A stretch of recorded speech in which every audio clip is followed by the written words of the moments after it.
Hello, today I'll be explaining part two of my manipulator type series, which explains four different types of manipulator types in people, the way people can manipulate you in your everyday life.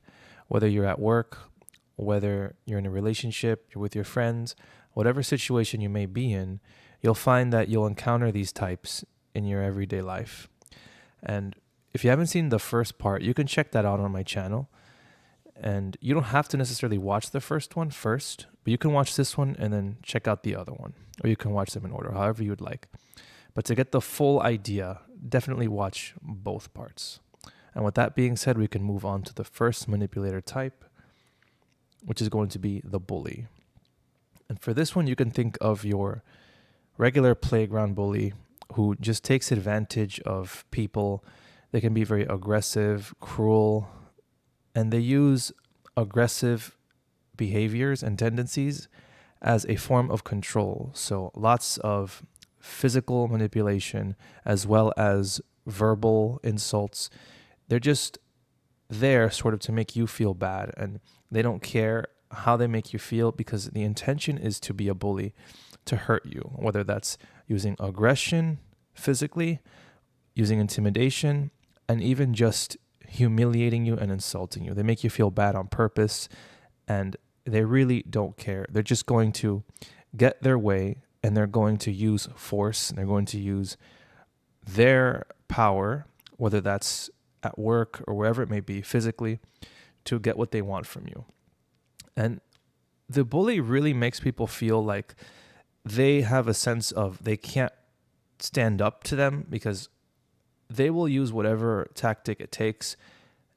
This can make people feel very helpless at times because as you're being oppressed in many different ways, you may feel like you can't really stand up for yourself.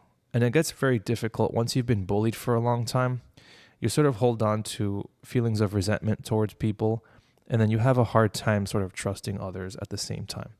So that's sort of the effects of being bullied in any kind of way and being manipulated in this sort of fashion. Now, the next manipulator type is going to be the dependent.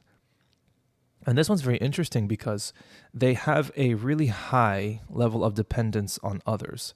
So they always have someone tell them what to do. And the funny part is they somehow fool people into getting the other person to do their work. So an example of this can be somebody at work and they'll say something like, oh, yesterday I had a little bit too much to drink and, my parents came in town. They don't come often.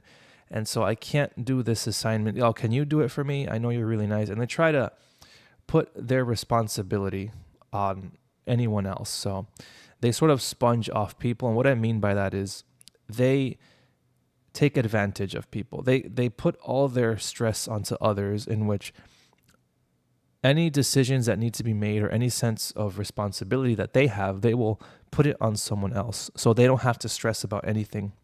And they relinquish their responsibility and everything on someone else.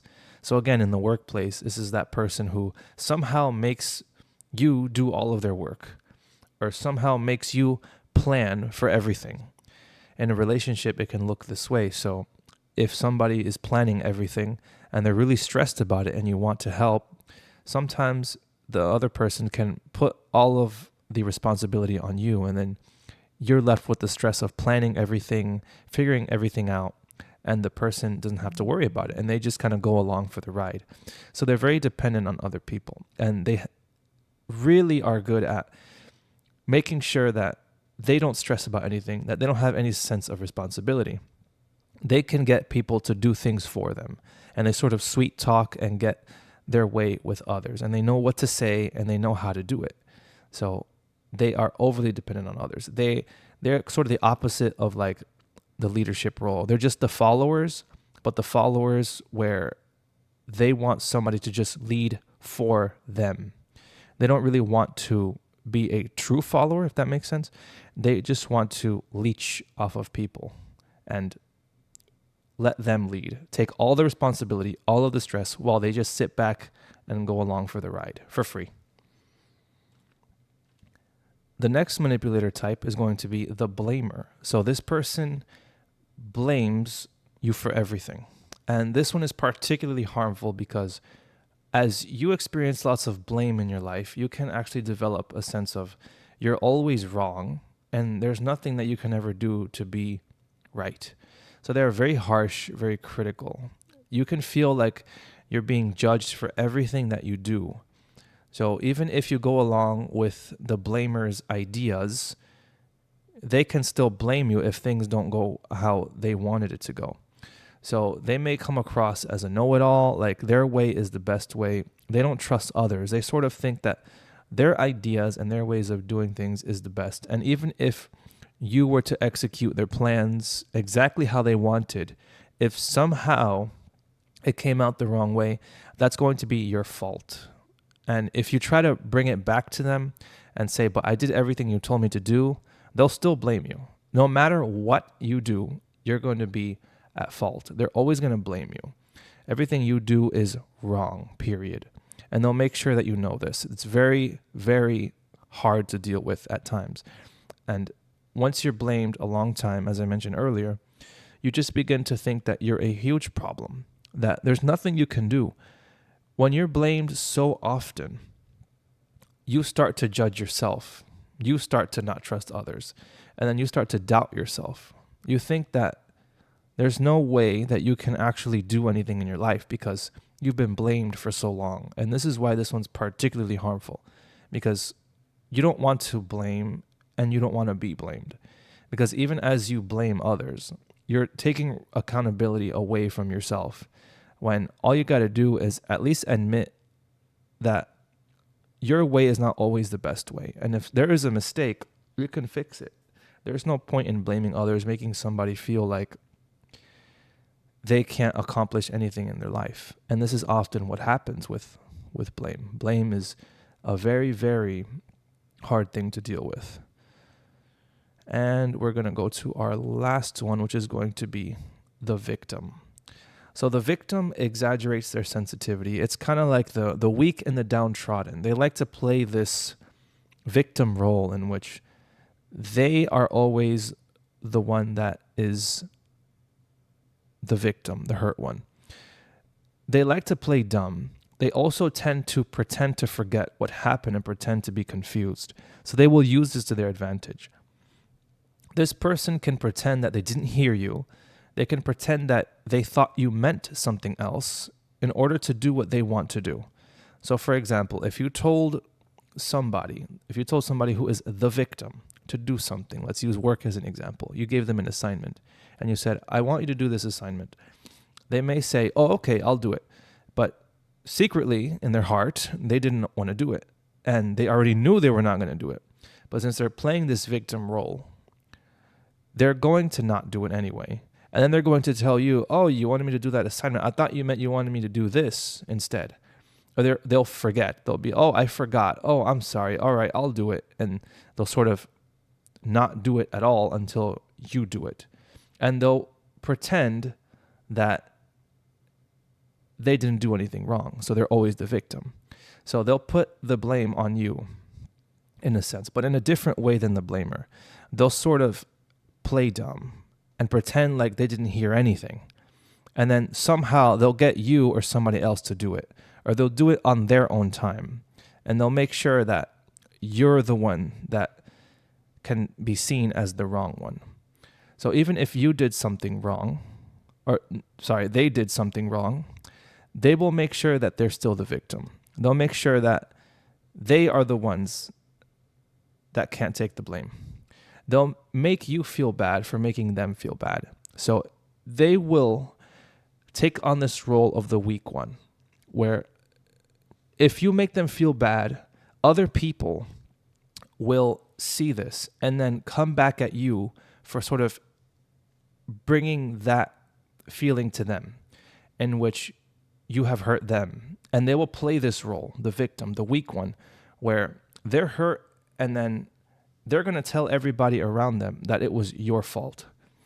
And then other people will feel bad for them because that's the role they're taking. And if there's a victim, there must be an oppressor, and you're the oppressor. And this is how the roles work. They put themselves strategically in this position, and they will always make sure that they're the victim. There is no victim and no oppressor in reality. This is just the role that they take. And you have to be very watchful for people like these, because they will play life like a chessboard and make sure that they have this position in their life where they make you feel bad for making them feel bad. And then you feel guilty for making them feel bad. And this is how it happens. So a lot of the time with manipulation, the main feeling here is guilt. And even with people who are passively manipulating, they can use guilt and fear even to their own advantage. And not everybody has to be very straight up or very forward with manipulation. Some people can play it very passive aggressively, like the case of the victim. So it's very important to look at how people are manipulating and how people have a type, a way to manipulate. And as I mentioned in the first video, these roles can change. So at work, you can have one type, and at home, you can have another. In your relationship, you can have another way, because the roles change. You may have a higher position at work, but in your relationship, you may switch because you don't have the same power. You can be the boss at work, but you can be the victim in your relationship. And this is the way we sort of communicate. We like to use guilt as a form of motivation to get somebody to do something we would like them to do. But instead, we just have to learn how to be genuine, because as we manipulate and we become manipulated over time, we learn negative things. We take on negative aspects in our own character. We learn how to be more helpless. We may have a hard time making decisions, and we just think that we have to speak with others in this way. Another thing about this is these roles, these types, can sort of mix. You can be a little bit of the victim, a little bit of something else, and it's normal. And again, as they change, you kind of learn to mold them together and see which one works best for you. Like, you may not be very physically imposing to be somebody who's very intimidating or use aggression, but you can be the perfect for something a little bit more subtle. And this is the way it works. So just be aware of how these manipulator types can affect you in your life, and be aware of where and when it's happening, so that you can see and then you can take the steps to better communicate with others and also not allow yourself to be manipulated, because not all forms of manipulation are very obvious or very straightforward. And I hope this gives you good insight on how to protect yourself from it in the future.